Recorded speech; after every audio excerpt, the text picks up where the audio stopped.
Assalamualaikum warahmatullahi wabarakatuh. Apa kabar rekan-rekan semua? Semoga kita selalu diberi kesehatan dan kemudahan dalam ikhtiar kita bersama untuk selalu belajar dan menuntut ilmu. Baik, pada kesempatan hari ini kita akan belajar mengenai perkembangan individu dan teori kepribadian. Kenapa ini penting untuk kita bahas? Seperti kita ulas atau kita bahas pada pertemuan sebelumnya, ternyata peran dari guru BK atau konseling itu atau konselor itu sangat banyak. Kita sebagai konselor dituntut untuk cepat beradaptasi dengan karakter dan kepribadian seseorang. Maka dari itu perlu kiranya untuk kita belajar mengenai perkembangan individu dan teori kepribadian. Baik, apa itu perkembangan individu? Kita bahas satu persatu dulu. Yang pertama adalah perkembangan individu. Apa itu perkembangan individu? Kalau kita kutip dari teorinya Harlock 1980 dalam bukunya Development Psikologi, itu perkembangan individu artinya proses perubahan pada diri seseorang dari mulai bayi sampai dewasa, baik secara fisik, cara berpikir maupun sikapnya. Jadi perkembangan ini itu sifatnya sistematis untuk perkembangannya. Contohnya seperti apa? Bayi belajar berjalan, itu adalah perkembangan fisik. Anak mulai mengenal angka, itu adalah perkembangan kognitif. Remaja belajar mengontrol emosi, itu adalah perkembangan emosional. Nah, aspek utama apa saja yang ada dalam perkembangan itu? Ada aspek fisik, kognitif, sosial, emosional, moral, spiritual. Jadi ini perkembangan itu meliputi aspek ini. Contohnya seperti yang di atas ini. Jadi kalau kita ulangi, perkembangan individu ini adalah proses sistematis yang dimana perubahan itu terjadi seperti seorang bayi berkembang sampai dewasa. Yang berkembang apanya? Fisiknya, cara berpikirnya maupun sikapnya. Ya, jadi yang perlu diingat adalah perkembangannya itu sistematis dari mulai awal sampai akhir gitu ya. Terus kemudian faktor apa saja yang mempengaruhi perkembangan pada diri seseorang? Nah, perkembangan tidak terjadi begitu saja, tapi dipengaruhi oleh berbagai hal. Faktor yang pertama adalah bawaan, ya. Penjelasannya, sifat dari orang tua, contohnya tinggi badan, warna kulit, gitu ya. Kemudian lingkungan. Jadi faktor yang mempengaruhi yang pertama itu adalah bawaan, seperti yang dijelaskan yang pertama ini. Kemudian lingkungan itu ternyata mempengaruhi perkembangan seseorang, yang dimana misalnya penjelasannya pengaruh keluarga, sekolah, dan teman.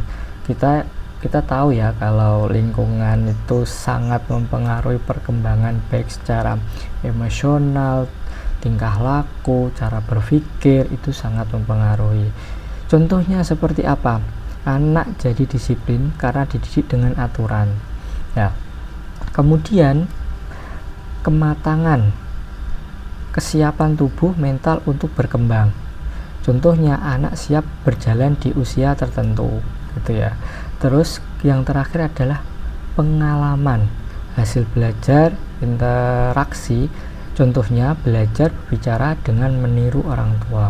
Jadi rangkaian ini, faktor-faktor ini penting kita pelajari agar kita bisa lebih mengenal faktor-faktor apa saja. Misalnya seperti yang contoh yang di pertemuan sebelumnya, apabila kita menjadi seorang konselor atau lebih tepatnya menjadi guru BK, itu kan pasti banyak problem yang dialami oleh siswa gitu ya, atau konseli gitu ya. Nah, kemudian Dengan kita menguasai atau mengetahui faktor-faktor apa saja yang kiranya itu dapat mempengaruhi perkembangan ini, itu kita bisa merumuskan kira-kira masalah itu timbul dari mana.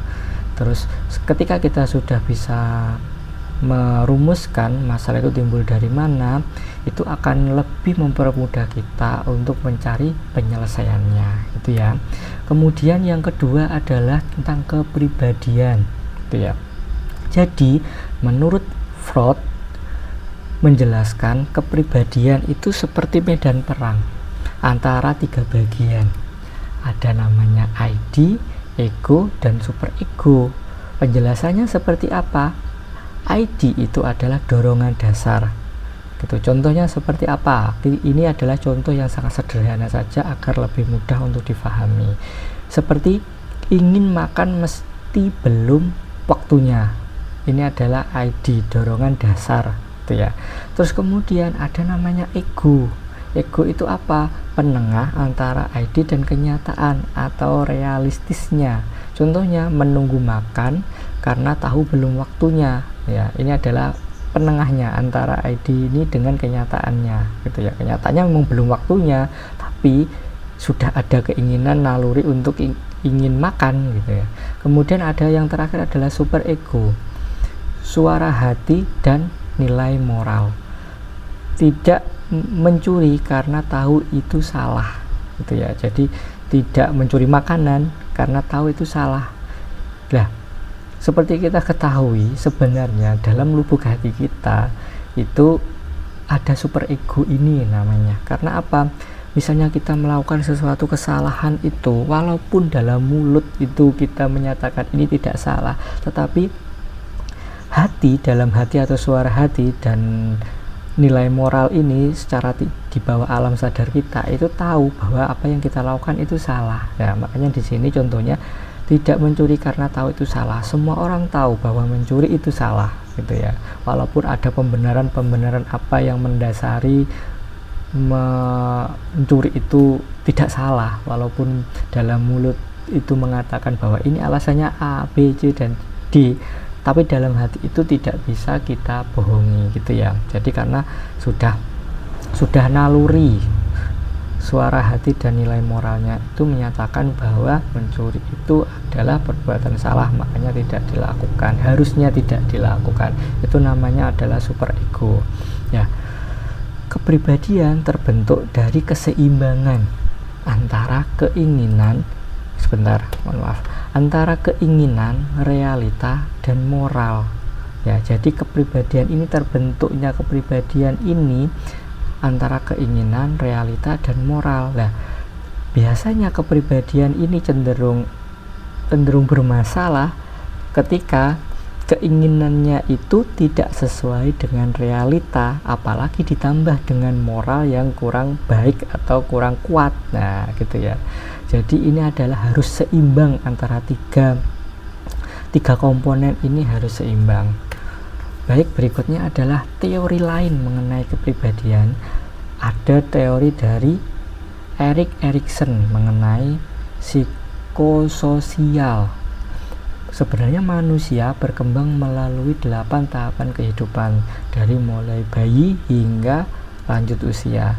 Setiap tahap punya tantangannya yang harus diatasi dengan kepribadian sehat, gitu ya. Jadi secara otomatis kalau ini disebutkan bahwa manusia berkembang melalui tahapan dari mulai bayi sampai usia, ini pasti melalui tantangan yang tidak mudah, makanya dituntut untuk mempunyai kepribadian yang sehat. Kepribadian yang seperti apa yang disebutkan tadi di slide sebelumnya. Contohnya, bayi belajar percaya pada orang tua, gitu ya. Remaja mencari jati diri. Nah, kemudian yang kedua adalah Albert Bandura, pembelajaran sosial, gitu ya. Jadi kepribadian dibentuk lewat meniru dan belajar dari lingkungan. Contohnya anak meniru cara bicara orang tua. Jadi ini adalah yang saya sebutkan, ada yang slide sebelumnya tadi Freud, terus ini Erik Erikson, Albert Bandura. Ini adalah sebagian kecil dari beberapa ahli mengenai teori dari kepribadian gitu ya, karena yang topik yang kita bahas ini adalah teori, jadi kita harus memaparkan teori dari siapa. Mungkin kita akan, ketika kita mengulik atau kalian mengulik dari buku atau mungkin dari sumber yang lain, akan menemukan penjelasan yang berbeda dari ahli yang berbeda. Itu sangat dimungkinkan, karena yang namanya teori itu memang sangat berkembang, dan orang itu merumuskan teori itu berdasarkan dengan pengalaman dan latar belakang juga ya. Tidak masalah, jadi nanti misalnya jenengan itu menemukan atau menemukan teori, menemukan bacaan baru mengenai teori kepribadian, itu sudut pandangnya seperti apa, itu boleh-boleh saja, karena memang banyak yang merumuskan. Tidak hanya ini, adalah yang saya sebutkan ini adalah sebagian kecil dari teori kepribadian.